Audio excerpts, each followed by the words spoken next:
Do you have a feeling that your real life hasn't started yet? You're stuck in a permanent draft mode, waiting for the perfect signal, the inspiration, the permission to finally launch.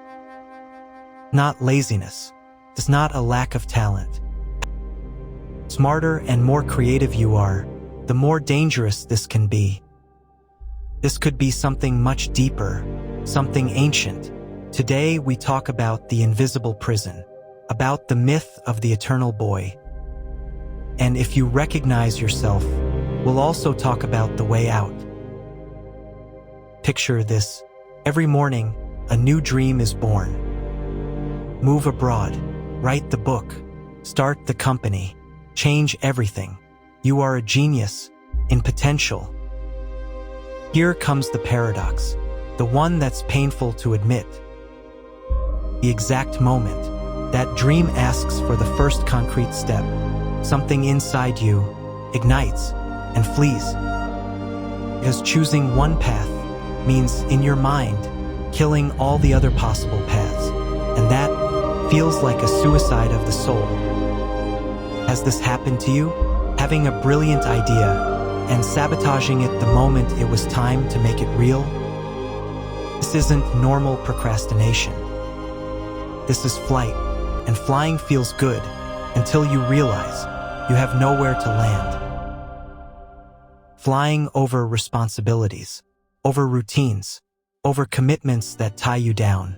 Relationships are intense until they require work. Then you fly. Projects are fascinating until they demand consistency. Then you fly. Your life becomes a series of glorious beginnings and silent abandonments. And here is the uncomfortable truth. Flying isn't always freedom. Sometimes it's just fear disguised as wings. This has a name, Puer Aeternus, the eternal boy, an archetype that Carl Jung identified over a century ago. It's not just immaturity. It's a specific spirit. This kingdom is not the present. It's the kingdom of what could be.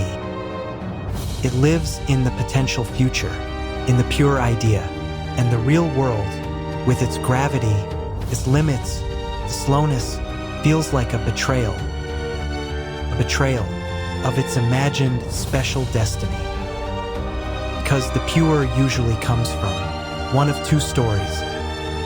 The first, a childhood of gilded overprotection. They were told they were special, a genius, without effort. So the real world, which demands constancy and process, feels vulgar to them. Second, a childhood of emotional abandonment.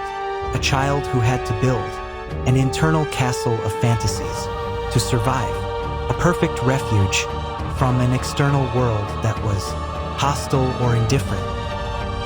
Do you recognize any of these wounds in your story? Not because there's something wrong with you, but because something was missing for you. Not to blame anyone, but to understand where the fear is born.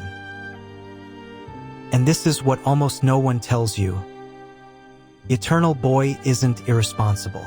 Out of malice, he is a frightened inner child who took over the steering wheel. All that flight is not rebellion, it's a protection system. And here is the cruel twist, the perfect trap. The Puer Aeternus is magnetic, brilliant, passionate, full of ideas, the life of the party, the philosopher, the dreamer. He has an authentic charm because he is genuinely connected to the infinite, to the possible. Society often rewards this phase. It tells him, what a free spirit, never change, and it reinforces the most dangerous lie, that the only alternative to routine is perpetual escape. The day comes, usually around 40, the fantasy cracks. Friends have histories, careers, families. You have a collection of beginnings. Loneliness no longer feels like freedom, but like emptiness. Your body doesn't respond the same way. and the question hits you in the silence. Have I been flying, or have I just been escaping? And this is where most people get it wrong. The solution is not to murder your inner child. That would turn you into a rigid adult, bitter, devoid of magic.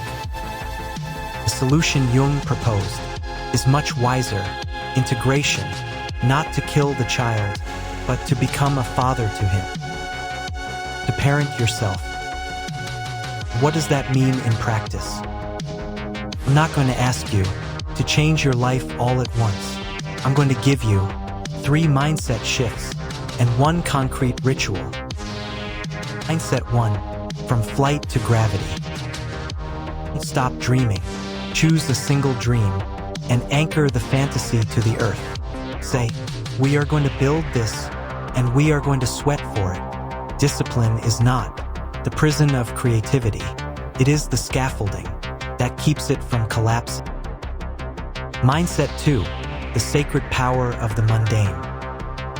Paying a bill on time, organizing your space, going to the gym on a day you don't feel like it. This isn't boring. These are rituals of embodiment. They tell your psyche, we can inhabit reality. We can be reliable for ourselves. Mindset 3, committing to the imperfect. Viewer waits for the perfect relationship, the perfect job.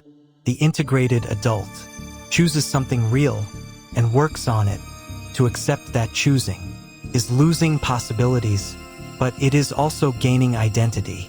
You are not all the possibilities. You are the decisions you have made, and in that limitation lies your unique beauty. To mature is not to stop playing. It is to choose a game with rules and play it so well that your soul sings within the limits. And now the ritual, the first brick of the house.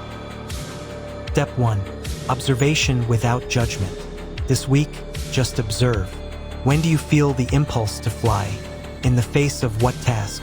What conversation? Write it down. Don't judge yourself. That impulse is the voice of the frightened child. You are beginning to listen to it. Step 2, a sacred mundane task. Choose one small thing. Boring. Avoid it. Do it with total presence. Like a ceremony. Complete it. And when finished, acknowledge, I did it. I did not flee. Step 3, the internal conversation. When fear appears, don't drown it out. Sit with it. Ask, what are you afraid will happen? If we commit, listen, then answer, as the adult, I understand you. I am here.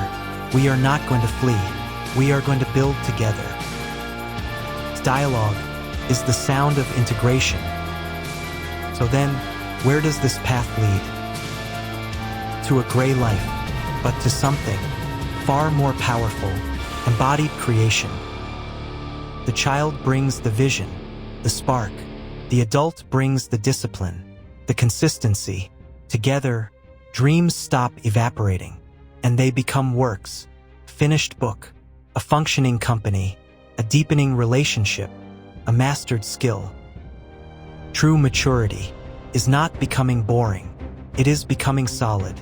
It is building a container, strong enough so that your most fragile and precious dreams finally have a place in this world to take root and blossom. You stop being the potential genius everyone admires from a distance. You become the artisan whose work touches and transforms reality. Your flight is no longer an escape. It is the flight of the eagle. You soar high to see clearly, but you always return to the nest you built with your own claws. So if today you saw yourself in this mirror, remember this: your mission is not to betray that dreaming child. Your mission is to build him a home in the world, a home with solid foundations and windows towards the sky. So that child, at last, can rest from his exile, so that, at last, he can play in earnest. And his play will leave footprints in the earth, not just flashes.